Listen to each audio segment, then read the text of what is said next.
Dyersville, Iowa, fun toy capital of the world. No, not that. Welcome back to KPUT. I'm Quint Quigley. You know, after we had our telethon and our show of commercials, several irate listeners wrote complaining that we haven't read any news on the air. Well, today will be different because I'm going to read the news right now and keep you well informed of current developments. This should be simple, as I used to read the news many years ago on another station. Sadly, KPUT doesn't let me do the news now. But since no one else is here, I'll read them. And in the news at this hour, KPUT changes its format to an all-news station. The announcement... What? Why didn't somebody tell me this? Maybe this news piece says something. The announcement was made during a newscast where Quint Quigley read a prepared statement heralding the change. Well, if it was read on the news by Quint Quigley, then he must have known that... Wait, that's me! What kind of news is this? The new format will feature news and infotainment programs. News and infotainment? Ha! They misspelled infotain. Well, I guess I ought to play a program. And while I do, I'm going to find some expert on this news and infotainment who will let me read the news. Welcome back to X the Expert with Dr. Richard Blah, a specialist in omniology. Thanks, Mike. Now let's go to the phones. Hello, you're on with the expert. Hello, doctor. I'd like to know something about home circumcision. Well, first of all, use a local anesthetic, not a general one, or else you could knock yourself out and do some serious damage. Or is this for your son? No, myself. I figure that and a facelift could help my career. Well, you might need a... Wait a minute. Isn't this Jackie Mason? No. Jackie, you nut. You must be a desperate actor these days. No. Show bombed big. Well, no, really. I'm a stockbroker in Texas. I gotta go. Hello, you're on with Dr. Richard Blah. Yes, doctor. I need some pointers on brain surgery. What can you offer? That's a very intricate procedure, one that usually takes years to learn. For beginners, I recommend the Evelyn Woods Speed Brain Surgery course, which takes 3 to 4 days. Are you opening a clinic, may I ask? No, I want to perform a little after-dinner stunt on our poodle. Well, you only need to slice one... Hold the phone! Is this Vincent Price?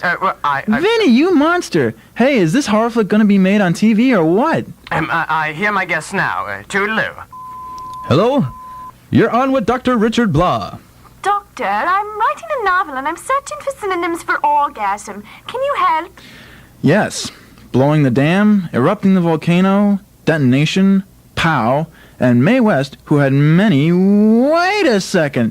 Isn't this Jackie Collins? No, Jackie, you slut! Hey, when's the book coming out? Love the last one. I'm sorry, I think my dam is blowing. Goodbye! Hello, you're on with X the Expert.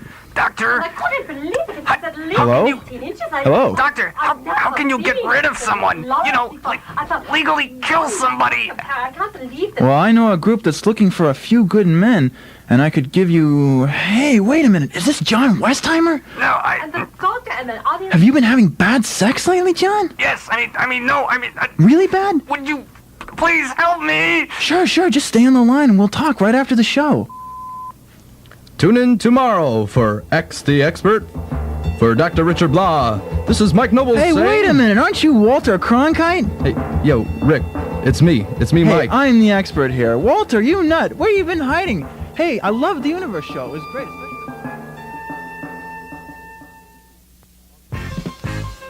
Welcome to News and Views. I'm Charles Prong. We have with us in the studio tonight Governor Blap Krindinkle, who will be campaigning in the southern part of the state this week. Welcome, Governor. Thanks, Chuck. Now, Governor, your policy on insurance and Social Security has been very confused throughout your campaign. Could you please specify whether you feel that government should put more tax money into retirement funds, as you said in Sioux City, or whether all people over 65 should be exterminated like rats, as you exclaimed in Oxford? I'm glad you brought this up, Chuck, because I feel I've been entirely misunderstood. I did not say that I wanted to divert tax funds into Social Security, but on the other hand, I never said that the elderly should be exterminated like rats. In fact, what I said was that those over 65 should be exterminated like cats, which of course are not exterminated in this country. In fact, in ancient Egypt, cats were very sacred, as I believe our state's elderly are. So you're saying I'm that... saying that we should divert tax funds into ancient Egypt is what I'm saying, and I blame a careless and sloppy media for so grossly misquoting me. Well, your statements on farmer support have also raised a few eyebrows. Now, imagine I was a farmer. What would you say if I asked... Did you spit on my feet? No, I did not spit on your feet, Governor. I know, I'm just imagining you're a farmer. I see. Now, if I were a farmer, what would you tell me if I came to you for A nice hat, by the way. I'm not wearing a hat, Governor. I'm imagining. Yes. Well, back to what I was saying. If I came to you for support in these hard times... I guess you buy a lot of DeKalb products, huh? Governor? The patch on your hat, it says DeKalb. I guess you buy everything from there, huh? So if I came to you in poverty, asking for money to keep me afloat, while What did you call my mother? I didn't say anything, Governor. Look, you hayseed, I come all the way out here to the sticks, and I don't appreciate these crude comments, so stuff your mouth full of tobacco and shut the hell up. All right, Mr. Krindinkle, we've stopped imagining. Now, could you please I'm tell not me... telling you jack, you lousy barefoot hick. Go to a tractor pull and leave me the hell alone. Thank you, Governor Krindinkle. It's time for Excuses, the talk show that at least tries to pick up where other shows leave off. And now, live on location is your host, Bill Brandon. Okay, I don't have a topic or a guest for today, but you just gotta hear why. I was driving home to Cedar Rapids last night after the show. You know, the one where Jack Nicholson was supposed to show up, but he didn't because he missed his flight. And I'm driving home thinking of a topic for today's show, and my car breaks down. But luckily there's a phone nearby, but it's a payphone, see? And I just gave my last dime as alimony to my ex-wife, whom I would have liked to have spent more time with, but you know how it is when you're a radio personality on the road all the time. So here I am, in the middle of nowhere, just thinking of ideas for the next show, and this giant army helicopter lands right next to my car. And I kid you not, Jim Morrison of The Doors steps out. And I say, Jim, I thought you've been dead all this time. And he says, no, Jimi Hendrix and I just wanted the world to think that so that we could operate the CIA in total secrecy. And I said, no. And he says, yeah. And I get into his helicopter and we go back to CIA headquarters. Once there, Jim says, I'd like to introduce you to one of my best agents. And he takes me into this room where, and may lightning strike me dead if I'm lying, God is sitting at an office desk. You heard me right, and I'll repeat it again. God is working for Jim Morrison, who is secretly the head of the CIA. And Charo was there, too. And she's not even dead. And that's why I don't have a topic for today's show. Tune in next week when Bill's scheduled guest will be Morgan Freeman, and hopefully Bill will finally have the best car buys for 1986 on the next Excuses.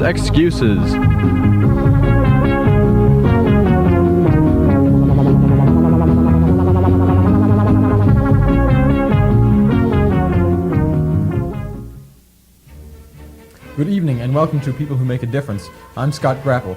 Tonight we take an unflinching look at a problem in this country which may be far more serious than anyone suspects, the problem of violence in the home. With me today is the author of the recent study, Household Violence, Who Really Pays, Dr. Monica Addison. Good evening. Good evening. Now, Dr. Addison, what makes you say that this problem is greater than suspected? Well, Scott, many cases of violence in the home go unreported.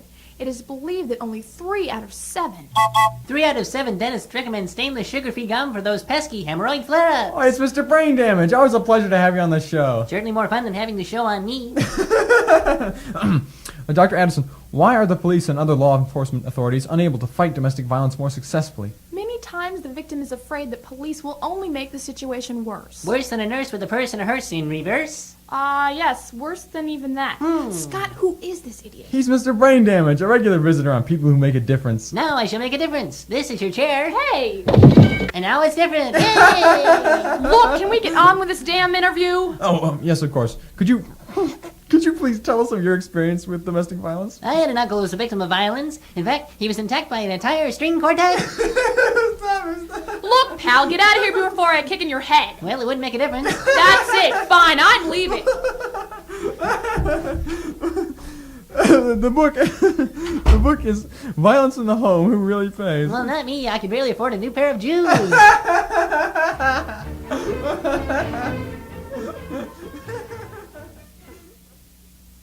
I'm Quint Quigley on KPUT. Dyersville's no excuse for a radio station. And I tried calling an expert on news and infotainment, but nobody was... What? Who's there? Oh, it's Ned Campbell, our book reviewer. You're early for your show, Ned. I know, but I just had to drop by. Why? Do you have an important book? No, but I've got a memo. It's called From the Desk of Fidel Gescherin, and it's pretty short. Well, let's see it.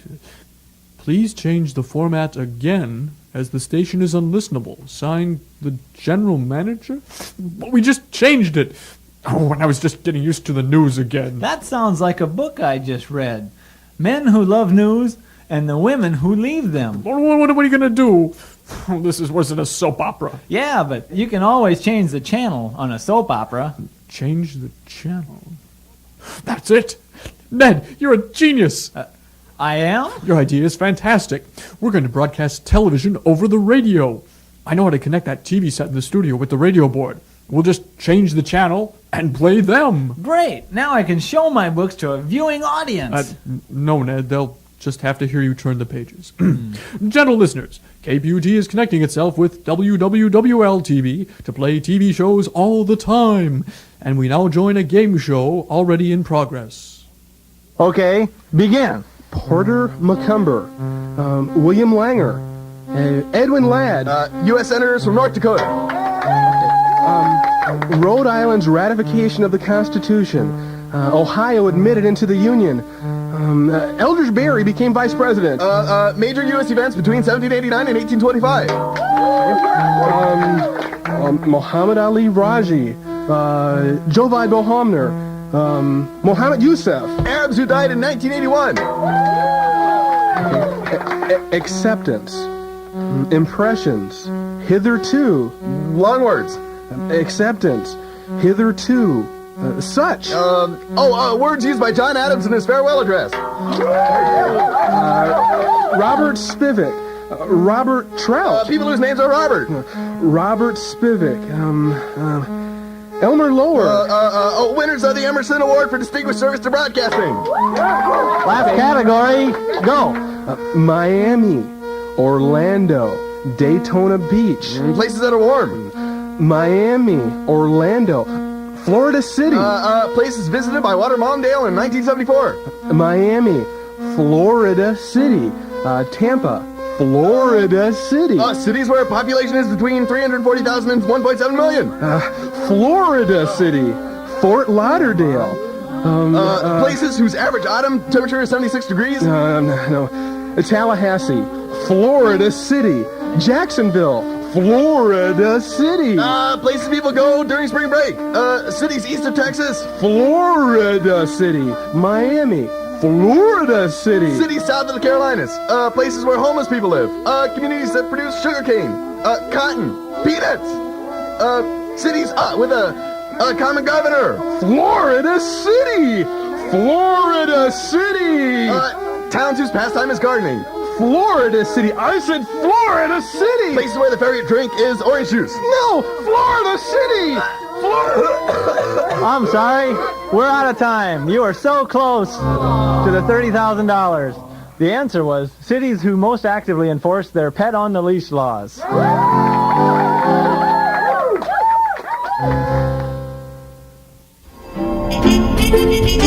Leave It to Quail, starring George Bushmont, Barbara Bushingley, Ollie North, and Jimmy Danforth as the Quail. Hi, honey, I'm home.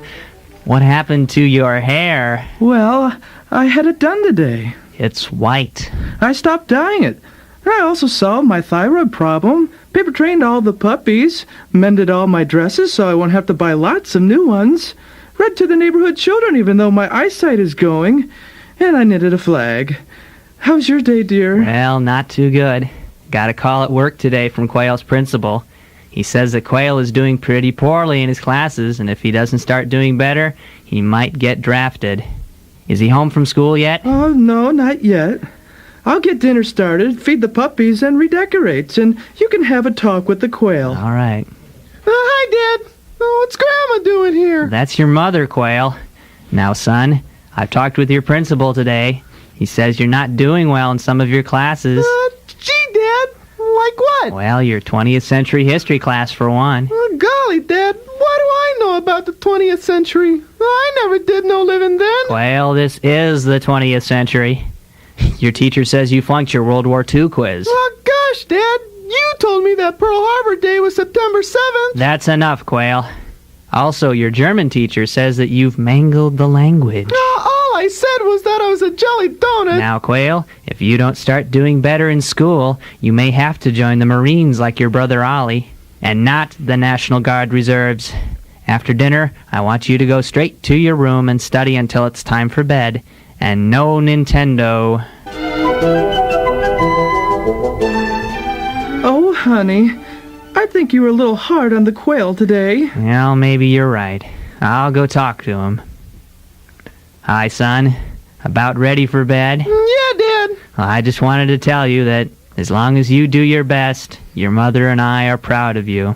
Gee, Dad, even if my best really stinks. Now, Quail, I'm going away on business to Columbia, so you'll have to be the man of the house. Oh, golly, Dad, what if you don't come back? Well, let's not think about that too much. You know, I've been thinking about what you said, and you're right. I'm gonna study real hard, and maybe someday I can be president or something. Well, that's fine, Quail. Maybe you'll grow up to be another Jack Kennedy. Yeah, that'd be okay, except for getting shot and stuff. Maybe I could be another Lyndon B. Johnson instead. It's getting late, son. You know what'd be the first thing I'd do if I became president, Dad? I'd pray. That's wonderful, Quail. I'm sure we all would. Now, say the Pledge of Allegiance and go to bed. Good night, Dad. Dad? Hmm? The mind is a terrible thing to lose. No. A waste is a terrible thing to mind. No. A mind is a terrible thing. That's it. Good night, Quail. Honey, I'm worried about the Quail. We all are.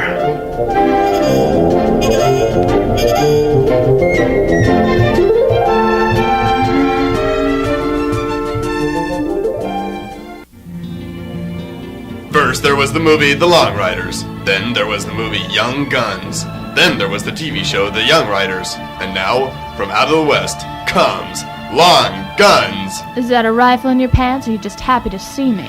That's no rifle, ma'am. That's my pistol. This is the story of the women they loved, and the men they didn't. What's your name, stranger? Earp. Wyatt Earp? No, excuse me, I have gas. My name's not important. What is important is that this town ain't long enough for the both of us, and my gun is longer than yours. Well, stranger, I've seen your gun, and it tain't. I do believe it tis. Tain't. Tis. Tain't. All right, then, this is a showdown. You show me yours, and I'll show you mine. They were young, they rode horses, they wore tight jeans, and they had long guns. Coming this fall on your TV. Thank you for watching WWWL, Iowa's news channel. WWWL News at 10 with anchorperson Carrie Signoff, meteorologist Carrie Signoff, and sports director Carrie Signoff. Good evening. I'm Carrie Signoff. Carrie has the night off. Our top local news concerns a Waterloo man who is threatening to jump off the 4th Street Bridge. For an update on this story, we have live on location, Carrie Signoff in Waterloo. Carrie? Thank you, Carrie. Well, the situation looks pretty bleak as the man just jumped. Back to you, Carrie. Carrie Signoff in Waterloo. Well, it's time again for our movie review segment. So here with this edition of Screen Test is our very own Carrie Signoff. This week I'm reviewing Presumed Innocent, starring Harrison Ford. It was the most violent horror film I've seen in years, and the special effects stank. I gave it 4 stars. Back to you, Carrie. And now, sports. What's happening, Carrie? Not a whole lot. The NFL and the NBA have gone on strike along with every other national sports league. All right, and what about the weather, Carrie? Well, it'll be hot and humid with a chance of snow later in the day. Thank you, Carrie. That's the news at 10. I'm Carrie Signoff. Thank you for joining us. And from all of me here, good night. Thank you for watching WWW. Thank you for watching KARY, my news channel.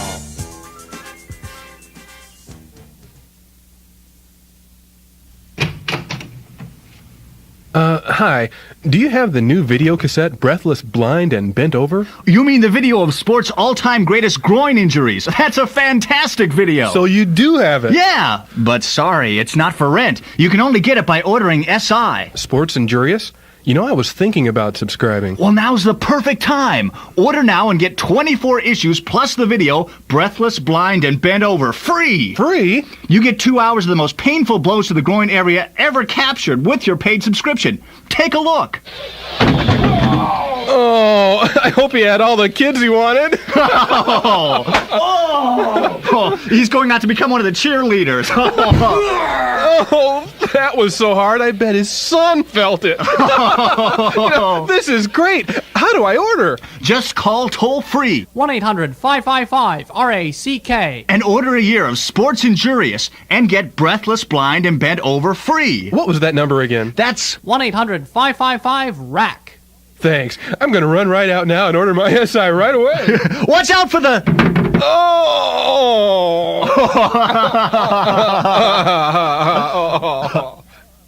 As I'm sure you've noticed by now, this new system of playing the sound portion of television programs works tremendously well. And before other radio stations steal our idea, I want you to remember that you heard it first right here on KPUT. Mr. Quigley, our program manager wants me to give you a message. Oh, yes, Ned, what is it? Does he wish to praise the pioneer spirit and the avant-garde character that makes television via radio possible? No, he said that if you don't broadcast something better in 10 minutes, he'll personally throw you in the home for the mentally handicapped. But what else can we put on the air? I'm running out of ideas. If we only had something, anything in the studio to fill this airspace, instead of me crying. Mr. Quigley, you looking for something to play on KPUT? What, you have something? Oh, yes, come here, sit down. Now, what do you have that we could put on the air? Allow me to introduce myself. I'm Gromius Clip, and I've patented a new form of entertainment called Voyorama. Through the miracle of Voidorama, you and your hundreds of listeners... thousands of listeners can eavesdrop on anyone throughout the nation, anywhere, at any time. I've been trying it out in the local sorority houses for the last month. Well, I don't think our listeners would want to spy on the sororities. Don't be so sure. But how does this process work? I just aim to mag the super antenna, push the red button on my console, and it's magic time. We'll start with something simple, like tapping some phone lines.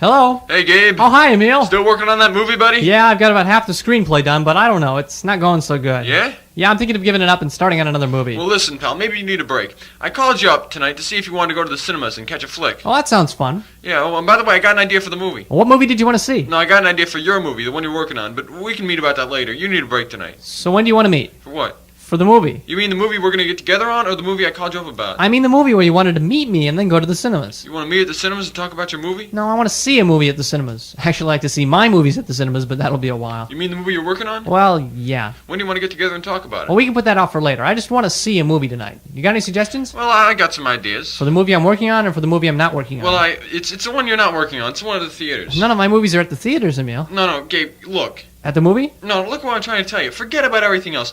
I will meet you at 10 o'clock, and we will go to the cinema just down the street, and we will catch the 10:30 show, regardless of what movies we are or aren't working on, okay? I just remembered, I can't see the movie. I've got to help a friend. With what? Well, he's moving. Hello? Hello? What do you think? Do we have a deal?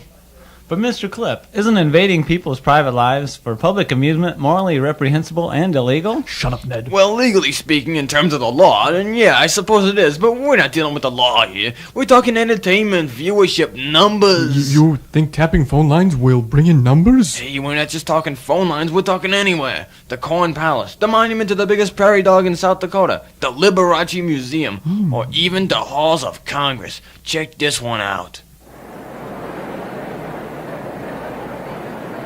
Ladies and gentlemen, this hearing is being presided over by Senator Ted Kennedy. Thank you.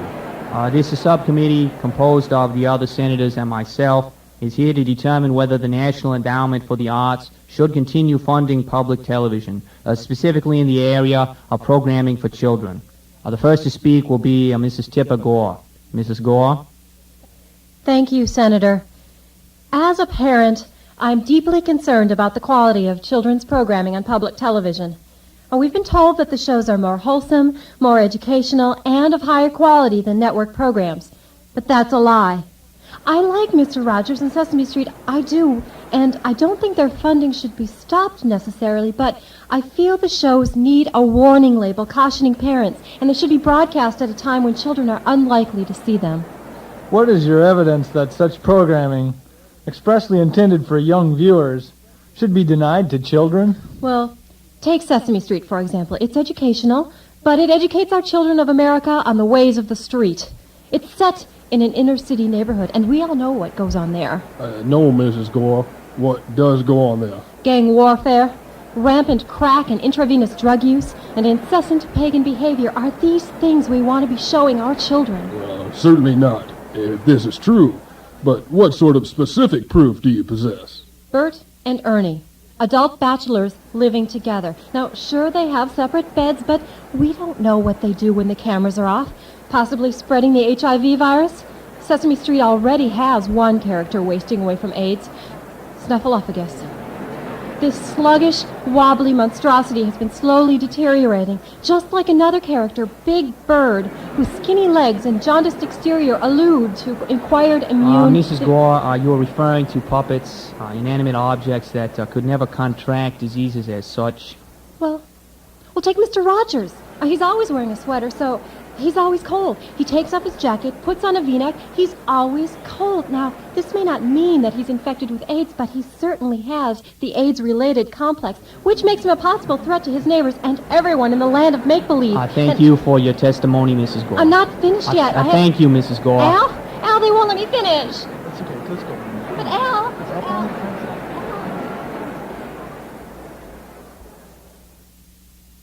That was incredible! With your machine, KPUT could become the biggest network in all of eastern Iowa. Heck, in all the world. Right on, man. And since you got an okay face, I'll sell it to you real cheap. Sell? As in money? Well, how much? 3,000. 3,000? 300. 200 if the bills are unmarked. 100 if they are. And I'll take half that if the bills are just marked on one side. Well, I'm afraid that KPUT's budget is rather tight at the moment. But perhaps we could work out something. Hey, I got another guy who really wants it by tonight, but since I love your station, I'll go all out for you. I will have my antenna pick up the conversation in a moving car, and if you still don't want it after that, fine, I'll take it elsewhere. Anamosa, 20 miles. Dyersville, 33 miles. Dubuque, 52 miles. Would you please shut up, boy? I can't believe that I agreed to come with you to pick up these freaks. They're your kids too, you know. And keep your voice down. They can hear you in the back seat. I don't know what's worse, being in the same car with the three of them for 2 hours or in the same house for the whole stinking summer. Lower your voice. Well, I just get worked up thinking that they all had positions lined up at the Farm Toy Vocational School and a sure way into the Dyersville Farm Toy plant. It was your idea they further their education. Yeah, but not at that disc jockey school. That's the University of Iowa Communication and Broadcasting Department. And they're old enough to make up their own minds. I don't rightly think that they have minds anymore. Anamosa, 18 miles. Dyersville, 31 miles. Dubuque. Oh, quit reading those signs. Signs of the warming Cold War have been interrupted by the Kremlin's quest to limit the independence of Lithuania. In fact, today's Soviet President... Oh, and shut her up, too. If I want to hear about the Cold War, I'll just turn on the radio. Oh, no way, not today, with afternoon highs peaking near 98 degrees and decreasing barometric pressures dropping to the low... Oh, shut up! All three of you, just shut up! Honey, control yourself! Treat them like they're grown-up, educated young adults. Rest stop. Clean facilities. Next exit. Falling Rocks. You're rocking with Dyerville's hottest dude on the coolest station, babies. There is no rest as we never stop rocking to the beat. Come on, we're getting Head down and turn that another... music off. Oh, I'd rather see them flipping burgers than acting like this. Earlier today, a mad gunman in a San Diego McDonald's opened fire on his entire family with an automatic assault rifle. He then turned the weapon on himself. Oh, there's an Police idea. have been interviewing Better yet... neighbors Where do you think you're going? Back to the UI. Mile marker, 224. Why? Summer school. Mile marker, 223. Summer school? We can't afford all of them in summer school. Well, then I'll go to summer school. Oh, you crazy fool. Ain't had a day of school past the 8th grade. Well, I'd be crazy, but I'm not cool enough to stay... Turn back around. No. You're acting like a nut. Well, I almost am one. Turn back toward home. Not with them. But they'll always be yours. No, they're not mine, they're yours. Well, I'll be. Oh, you might as well. They already are. You're dead.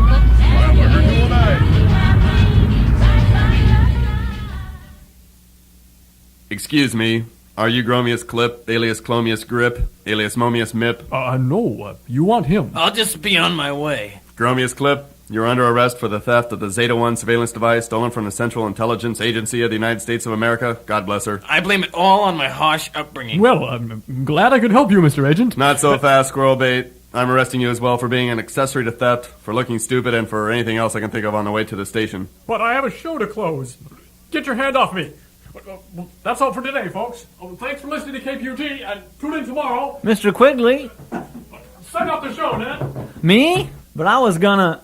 Well, I guess I can tell you that from now on, KPUT will have no format.